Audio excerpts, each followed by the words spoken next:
En poquitos días se viene el frío, va a comenzar el invierno y hay que empezar a pensar en prevenir enfermedades respiratorias, sobre todo en los más chiquitos, en la gente adulta, en los mayores de edad, que son los grupos de riesgo.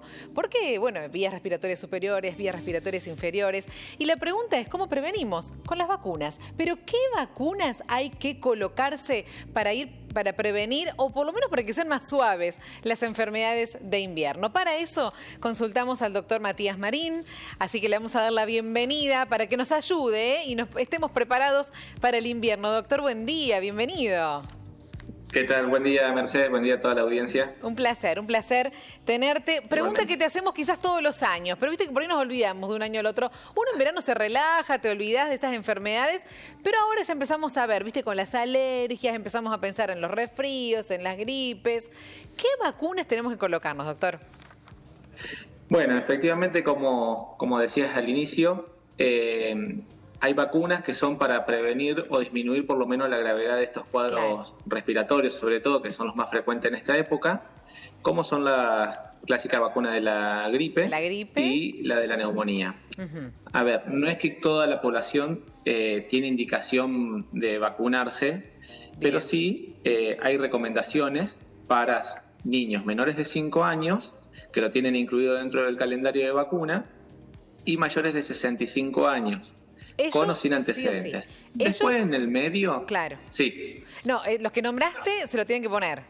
Es obligatorio. Exactamente. Bien. Está dentro del calendario y bueno, los niños lo termina siendo obligatorio también por una cuestión que se lo piden en las escuelas, en los jardines, todo, estar con las vacunas al día.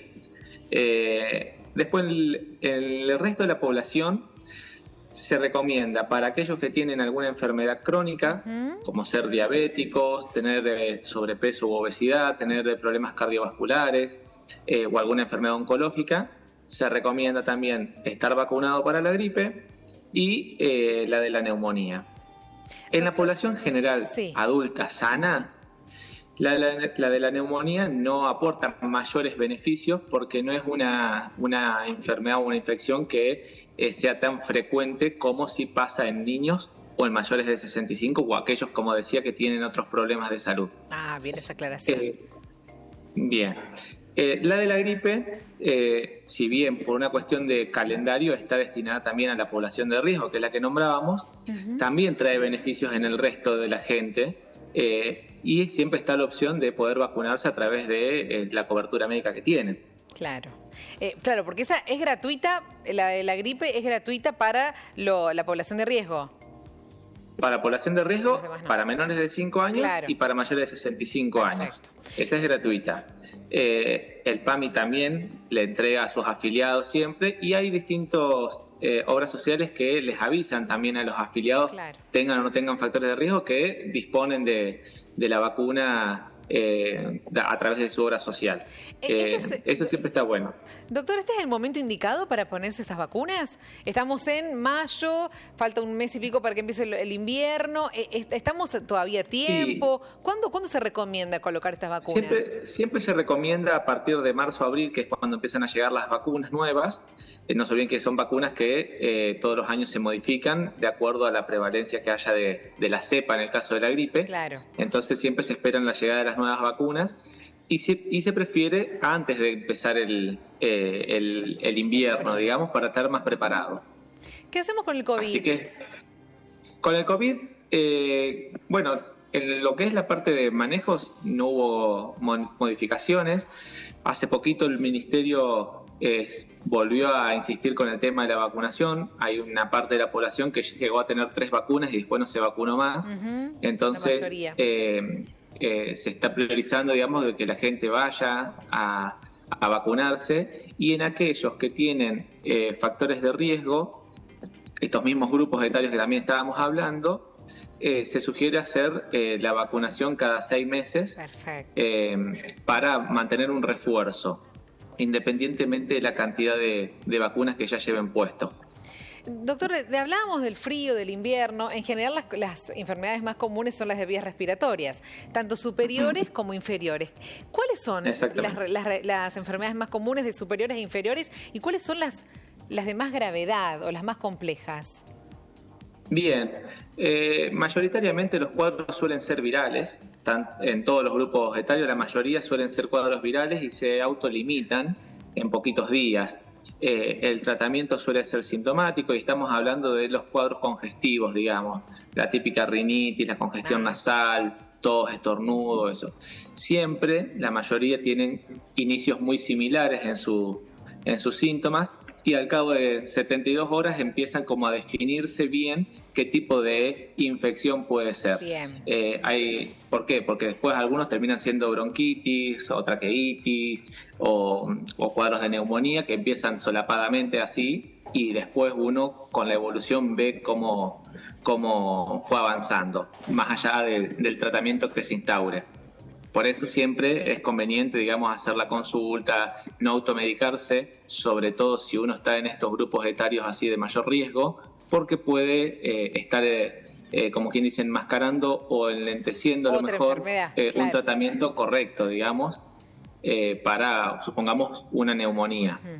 La neumonía en los mayores no siempre se manifiesta como uno cree que es tos, fiebre y expectoración. Muchas veces en el adulto mayor de 65 años los cuadros se confunden un poco porque empiezan con pérdida de apetito, desorientación, a veces no hacen fiebre, no tienen síntomas típicos respiratorios y en verdad empiezan a tener síntomas generales. Claro. Que después llevan a que uno lo sospeche, digamos. Sí. Y en los más chiquitos estoy pensando en la bronquiolitis, que también suele ser muy complicada. Sí, las bronquiolitis en los niños empiezan siempre con moco y tos y después uno empieza a notar con los días que esa expectoración es cada vez más abundante, a veces sensibilancias, que son esos silbiditos, esos ruiditos al respirar, y es muy importante no esperar a llegar a eso, digamos, hacer el control con su pediatra, instaurar el tratamiento rápidamente como para que no llegue a complejizarse más el cuadro. ¿Por qué? Bueno, a veces los niños de un día a otro pueden cambiar mucho. En esta época es muy común, sobre todo con estos cambios de temperaturas que venimos teniendo, que hay un día frío, un día calor, los ambientes también, que se calefaccionan y no, entonces es muy, muy habitual. De hecho, mi bebé en este momento está con un cuadro así. Ay, mi vida. Sí, yo tuve a mi nena más grande también con ese cuadro, por eso te preguntaba. Me acuerdo siempre de ese momento. Repasemos, doctor, entonces. La vacuna de la gripe, la vacuna de la neumococo, que es para neumonía y meningitis, la del COVID. Exactamente. ¿La de la tos convulsa o ya no eso? Esas están incluidas en los niños. Esa sí está dentro del calendario. Están la triple viral y después están las bacterianas, que ahí está la tos convulsa, digamos, que viene en triple, en cuádruple o en quíntuple, dependiendo, digamos, en el momento que se la administran, porque están combinadas.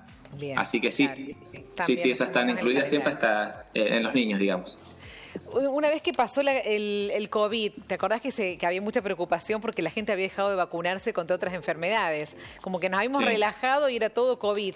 ¿Se ha retomado en este último tiempo, ahora que ya el COVID estamos como bastante más tranquilos? ¿Se ha retomado el plan de vacunación? ¿La gente ha vuelto a vacunarse? Sí, por lo menos en el caso mío, de lo que yo veo de mis pacientes, sí.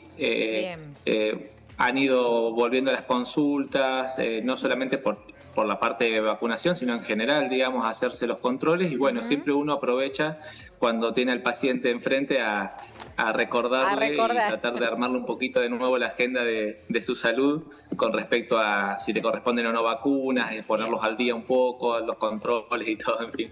Recordar siempre, hay que vacunarse. Tenemos un calendario excelente en nuestro país y hay que aprovecharlo para protegernos. Doctor, como siempre, muchas gracias. Gracias por estos consejos tan útiles y a prestar atención y a escuchar a los que saben, como vos, en este caso, a vacunarse. Bueno, muchas gracias. Y muchísimas gracias. Gracias a ustedes, como siempre. Un placer. Y que anden muy bien.